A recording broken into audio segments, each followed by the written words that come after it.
Je ne sais pas si ça sert à quelque chose. On le met, hein. Alors, tu vas te présenter, puisqu'on a quelqu'un de nouveau ce matin, qui n'est pas si nouveau, mais de nouveau quand même. Philippe, je suis venu depuis peu, j'étais au partage du café croissant. J'ai été élevé dans l'église catholique. Puis bon, dans la jeunesse, je suis beaucoup révolté. Et après, je suis rentré dans le... Je suis resté toujours croyant, j'ai toujours dit merci à Dieu, je crois tous les jours, malgré tout, depuis mon enfance. Et je suis rentré pendant quelques décennies dans le bouddhisme zen. Et il manquait Dieu, quoi, en fait. Et voilà, depuis quelque temps, j'ai cherché des gens pour retrouver un Dieu originel. Donc je suis très heureux d'être vers vous ce soir. Aujourd'hui. Merci beaucoup. Bienvenue. Il y a d'autres personnes qui sont nouvelles, non? Déjà venues, je crois. Ah, d'accord.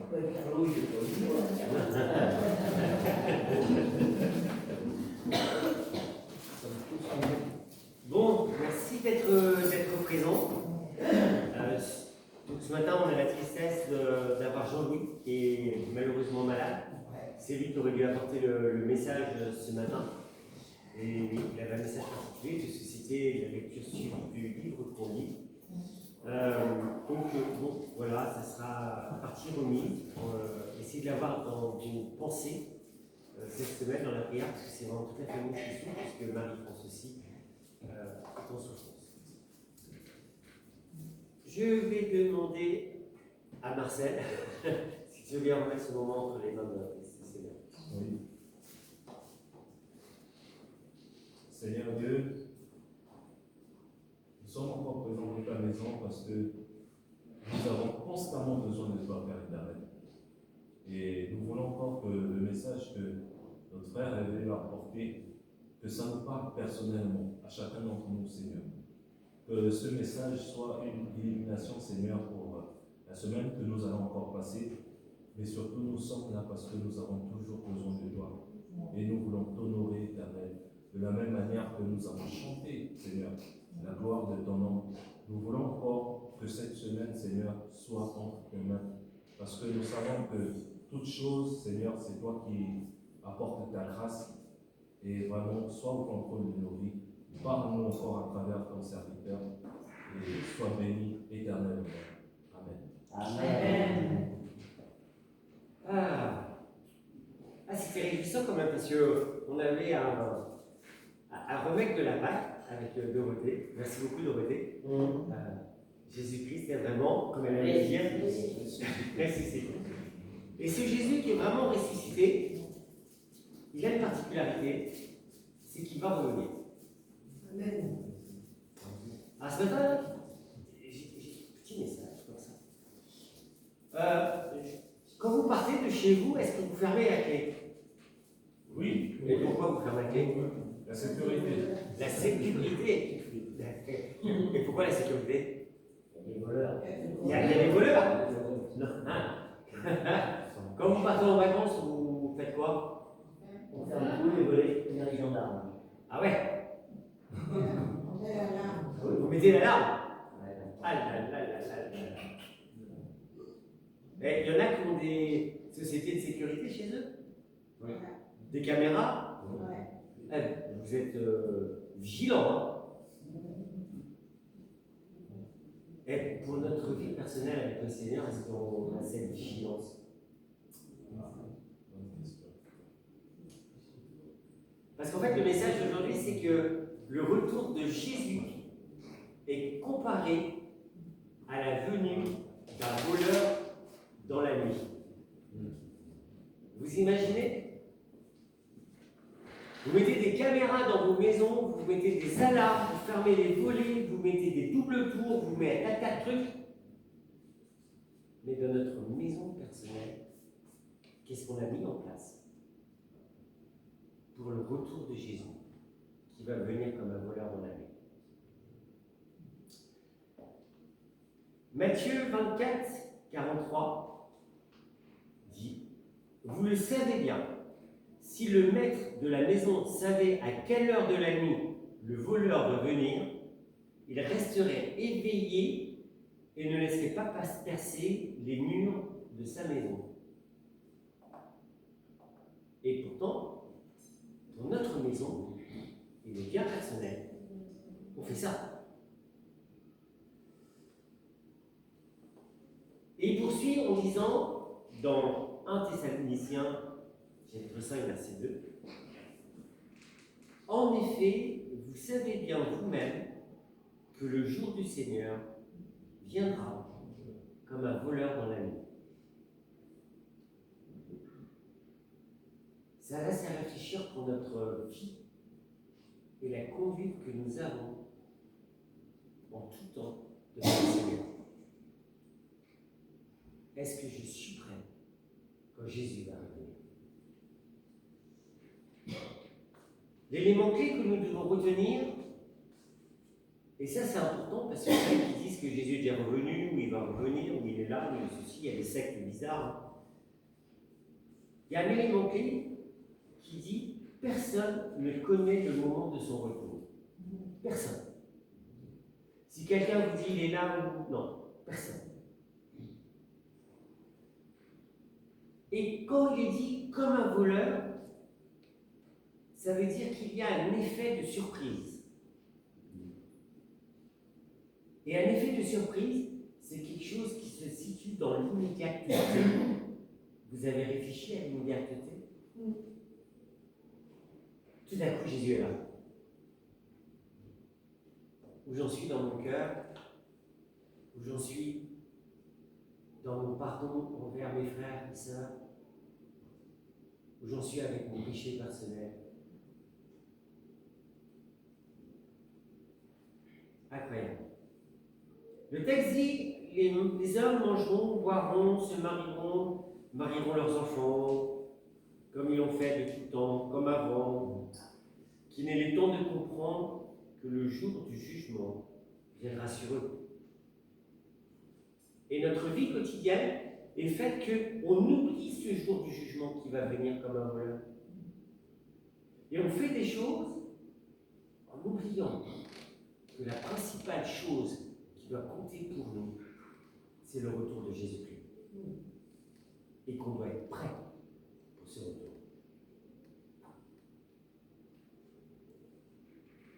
Paul exprime dans d'autres mots, quand les hommes diront paix et sécurité. Alors en ce moment, paix et sécurité, c'est un peu compliqué.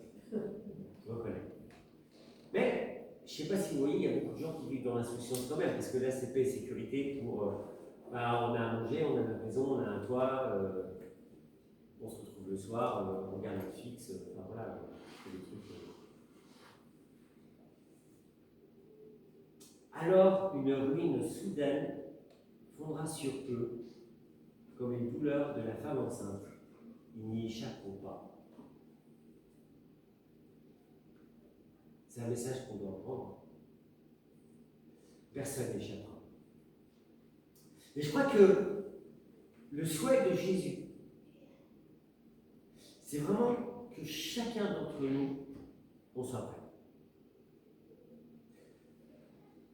Le souhait que Jésus formule dans tous les textes, c'est que chacun de nous ne soit pas surpris et qu'il ne soit pas pris comme un voleur dans la nuit. Donc c'est un avertissement qui nous est donné. En même temps, c'est une recommandation. En même temps, c'est Jésus qui nous dit « Tiens-toi prêt ».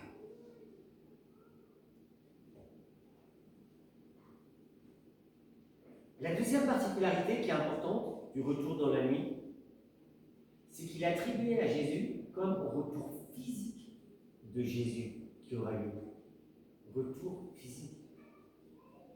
C'est souvent, on est dans un imaginaire, dans quelque chose, retour physique.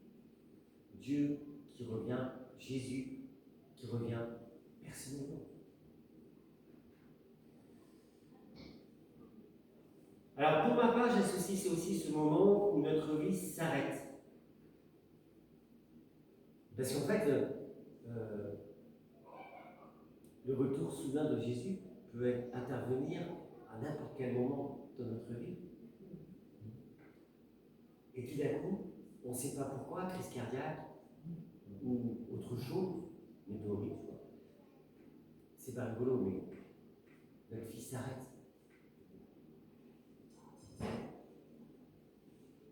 Et là, c'est la surprise. Est-ce que j'ai réfléchi à ça?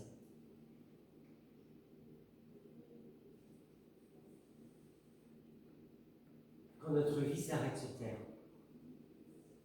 le retour de Jésus devient effectif pour nous.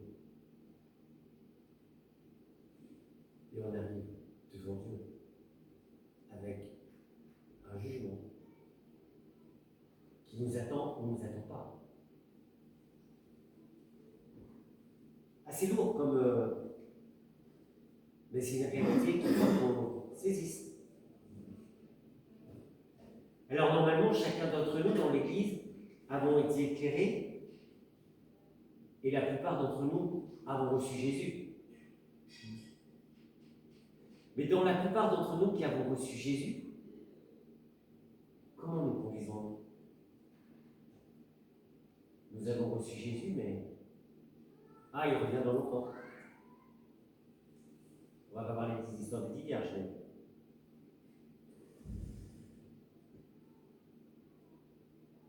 alors ce matin, vous, frères et sœurs, vous n'êtes pas dans les ténèbres pour que ce jour vous surprenne comme un voleur. 1 Thessaloniciens, verset 5, 4. Je souhaite que personne ne soit surpris par le retour de Jésus. Seuls les enfants des ténèbres seront pris au dépourvu. C'est sévère. Tandis que nous sommes des enfants de la lumière et des enfants du jour. Nous ne sommes pas de la nuit ni des ténèbres. Verset 5. Gloire à Dieu qui ne nous a pas destinés à la colère, mais à la possession du salut par notre Seigneur Jésus-Christ. Est-ce que vous possédez personnellement le salut? Vous êtes dans la lumière? La question se pose. L'avertissement est fort et demeure. Tenez-vous prêts, car le Fils de l'homme viendra à l'heure que vous n'y penserez pas. Matthieu 24, verset 44. Tenez-vous prêts. La question à laquelle, moi, un jour, et vous aussi, devront répondre, cette question est là demain, ou encore la semaine prochaine, et dans toute notre vie. Est-ce que je suis prêt à accueillir le Seigneur?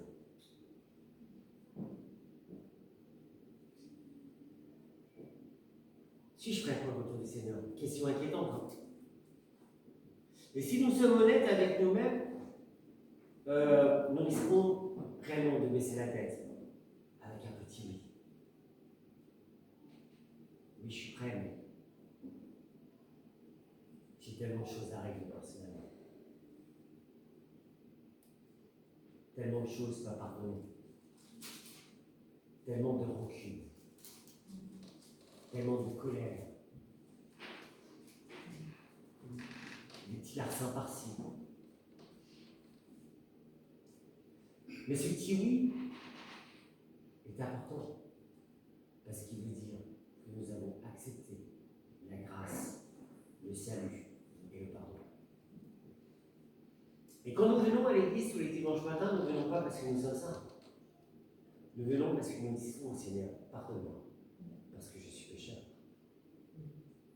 Et dans ce pardonne-moi, parce que je suis pécheur, il y a toute la grâce de Dieu qui surabonde. Parce que Jésus est mort sur la croix, il est ressuscité et nous sommes sauvés. Et dans ce petit oui que nous avons en baissant la tête, il y a cette affirmation que oui, je suis prêt. Parce que je reconnais tout ce qu'il y a autour. Mais si je ne reconnais pas tout ce qu'il y a autour, si je me pose en disant moi je suis. Il y en a qui pensent mais il y en a qui pensent comme ça. Hein. Bon, puis je ne fais pas de grands péchés de toute façon. Hein. Puis Dieu me connaît. Hein. Je crois qu'il y a besoin d'humilité des fois. Parfois nous pensons que le temps ne presse pas. Et que nous avons le temps de vivre notre quotidien de manière ordinaire, avec nos affaires ordinaires et nos tracas ordinaires. Et le monde fait qu'on soit toujours dans l'ordinaire. Le monde fait que vous pensiez à la belle voiture, à la dernière télé qui est sortie, au téléphone portable qui fait je sais pas trop quoi, à la série qui est sortie sur je sais pas où. Des choses ordinaires. Mais vous ne pouvez pas penser du tout à l'essentiel. Et l'essentiel, c'est où est-ce que je vais passer mon éternité. Combien d'amis, de proches nous ont quittés de manière soudaine dans leur petite vie ordinaire. Vous entendez des gens qui sont morts régulièrement? Mais moi j'entends des gens, tiens, il est mort dans sa vie ordinaire. Paix à son âme. À quelle phrase, quelle est merveilleuse cette phrase. Mais la réalité, c'est tout autre. La réalité, c'est qu'est-ce qui va se passer avec Dieu. C'est pas nous qui portons un jugement. Attention, on ne porte pas un jugement.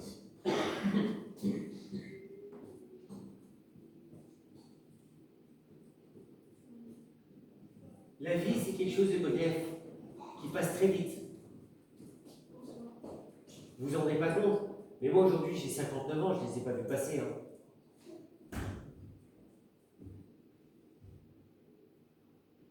Je sais que Dorothée, elle s'est fait cambrioler, ça a été bref le cambriolage. T'as rien vu venir, et quelle catastrophe. La brièveté, c'est terrible. Hein. Le voleur se situe toujours dans la brièveté. Un temps court, de temps court, on n'a rien vu venir.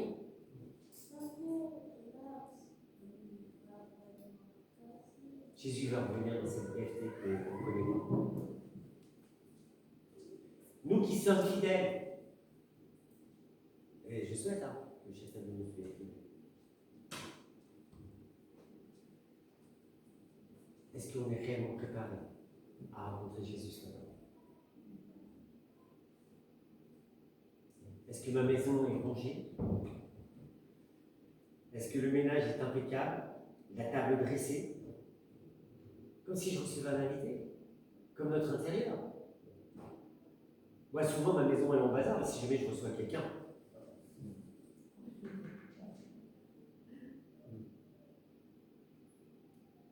mais là, je parle de notre cœur intérieur. Comment est notre cœur intérieur ce matin pour le retour de Jésus?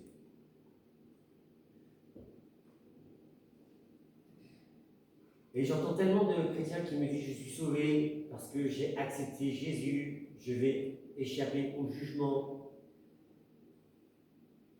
Oui, j'entends ça. Mais si vous lisez profondément la Bible, vous verrez que le jugement commence par la maison de Dieu. Et que même si nous sommes sauvés, apparemment, on passera un jugement devant Dieu. L'histoire des talents, vous connaissez, il y a plein de choses. Hein.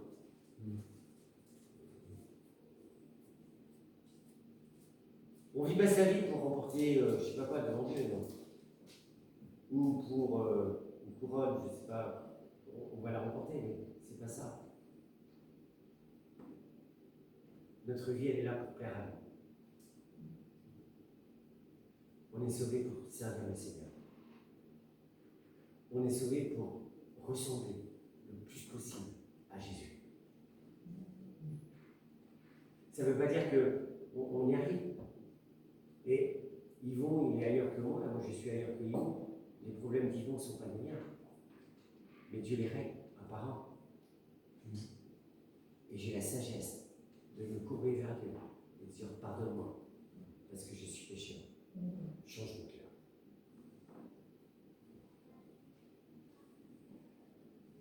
Matthieu 24, veillez, puisque vous ne savez pas quel jour votre Seigneur viendra. Ah, on n'y pense pas tellement au retour physique du Seigneur.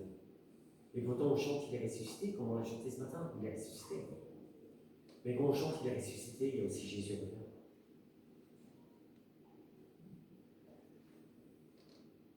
Pour ce qui est du jour et de l'heure, personne ne les connaît. Ni les anges des cieux, ni le Fils, mais le Père seul. Comme au jour de Noé, ainsi en sera-t-il à l'avènement du Fils de l'homme. Car dans les jours qui précédèrent le déluge, les hommes mangeaient, buvaient, se mariaient leurs enfants, jusqu'au jour où Noé entra dans l'arche. Ils ne se doutèrent pas, ils ne se doutèrent de rien, jusqu'à ce que le déluge vienne et les emporte tous. Il en sera de même à l'avènement du Fils de l'homme. Il en sera de même au retour de Jésus. Alors de deux hommes qui seront dans un champ, l'un sera pris et l'autre laissé. De deux femmes qui moudront à la meule, aujourd'hui ça peut passer, mais bon, l'une sera prise et l'autre laissée. Le conseil. Veillez donc, puisque vous ne savez pas quel jour votre Seigneur viendra. Sachez-le bien. Si le maître de la maison savait à quelle veille de la nuit le voleur doit venir, il veillerait et ne laisserait pas percer sa maison. C'est pourquoi vous aussi, tenez-vous prêts, car le Fils de l'homme viendra à l'heure où vous ne penserez pas.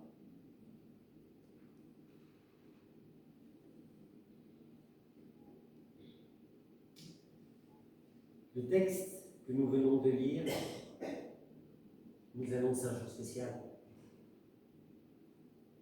Et je crois que Dieu ne nous laisse pas dans l'ignorance.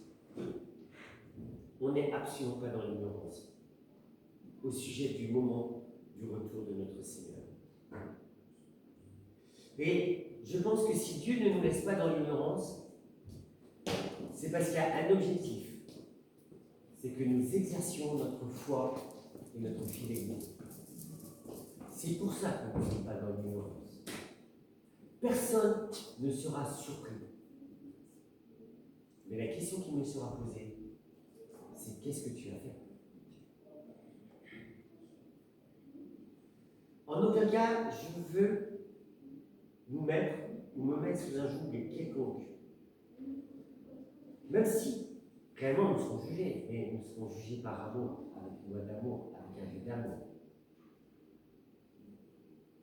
Parce que si nous avons accepté Jésus-Christ, nos péchés sont couverts.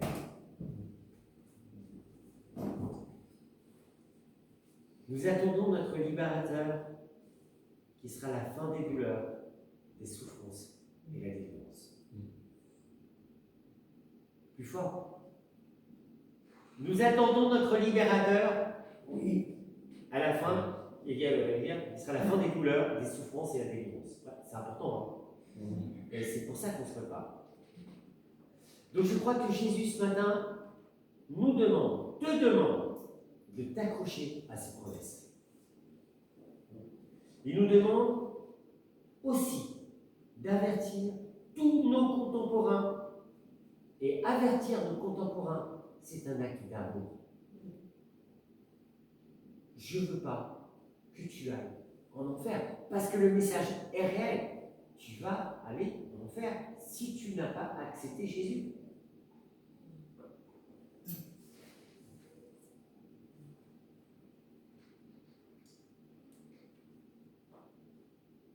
Si nous pensons que le train-train quotidien actuel va toujours se poursuivre indéfiniment, il faut mettre un point là-dessus. Et il faut dire à tout le monde, non, le train-train quotidien ne se poursuit pas indéfiniment. à un moment donné, il y a un point final. Soit la maladie, soit la mort soudaine, soit autre chose. Le voleur, dans la nuit, est à notre porte. Et vivre dans un faux sentiment de sécurité, c'est ce que le monde nous donne actuellement, peut nous amener vers une fin terrible. Est-ce que vous voulez la vie éternelle? Ou est-ce que vous voulez le jugement et la mort éternelle? Ça, c'est pour les gens de l'extérieur, nous, les chrétiens. On a des responsabilités. Des fins fidèles, on en a plein actuellement. Hein. Des exemples frappants. L'Iran avec des bombes qui tombent dans tous les sens. La guerre par-ci, par-là. Des gens qui sont tués, on ne sait pas pourquoi. Puis il y en a qui ont des infarctus. Mais dans tous les cas, là, il y a un mot qui s'appelle c'est trop tard. Je vous en supplie que personne ne soit dans le trop tard.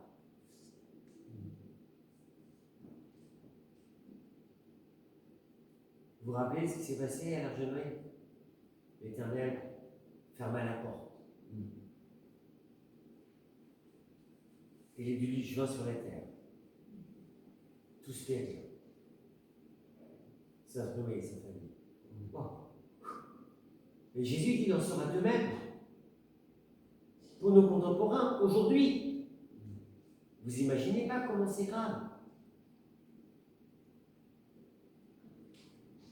Est-ce que vous voyez la photo de notre monde aujourd'hui? Catastrophe. Quand Jésus nous dit veillez, vous savez ce que ça veut dire. Nous savons que ça ne veut pas dire essayer. Veiller, c'est un impératif. C'est maintenant. Il y en a qui essaient de déterminer le retour de Jésus pour être prêts. C'est une belle farce, ça. Hein. Paul écrit aux Corinthiens, veillez, demeurez ferme dans la foi. Veillez signifie vivre dans la foi. Et pourquoi la foi? Parce que sans la foi, il est impossible de plaire à Dieu. Hébreux 11, verset 6. Est-ce que vous avez la foi ce matin?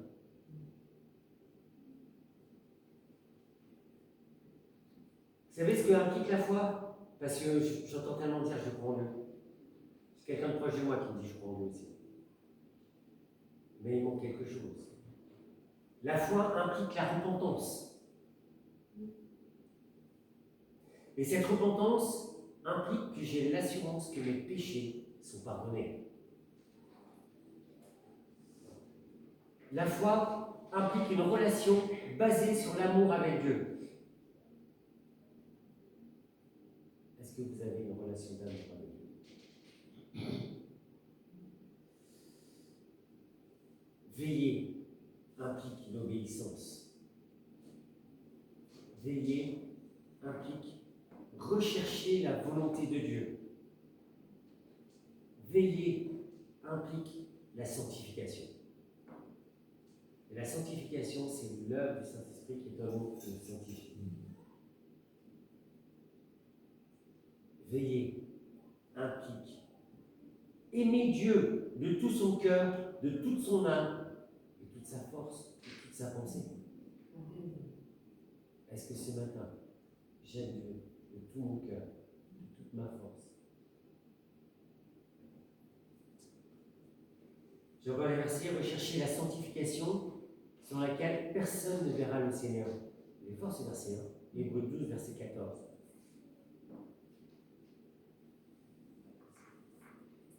Ah.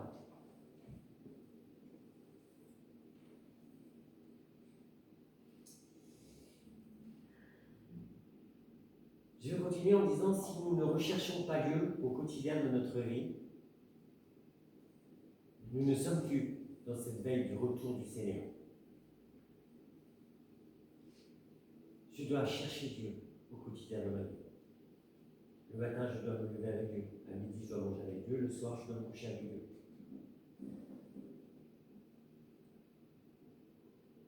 Je crois que nous n'avons plus de temps. On a juste un délai. Parce que notre vie ne nous est pas donnée pour toujours. Et nos heures sont comptées. La vie que nous vivons ici et maintenant devrait être dans la présence de Dieu. Ce temps qui nous est donné pour vivre pleinement, en toute confiance, le retour du Seigneur. Est-ce que je vis pleinement, en toute confiance, pour le retour du Seigneur?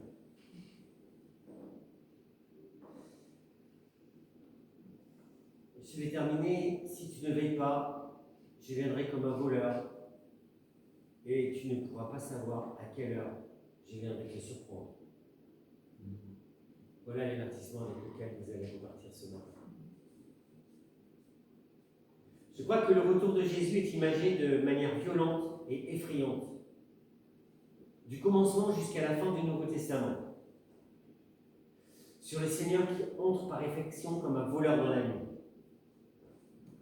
C'est pour nous marquer, pour montrer l'urgence qu'il y a à accepter Jésus, à être prêt pour le retour de Jésus, à être prêt à accueillir Jésus. Est-ce que j'ai pris conscience ce matin que le retour de Jésus ne réside pas dans une question de date, mais que le retour de Jésus, c'est essentiellement dans notre relation avec Dieu, et que notre vie doit être centrée sur Dieu pour accueillir Jésus. Le caractère violent de ce voleur qu'il y a dans la nuit, il partira parce qu'il laissera place à l'attente de notre Seigneur Jésus qui vient nous chercher pour être avec lui. Ça change tout d'un coup. On n'a plus la crainte d'un voleur. Jésus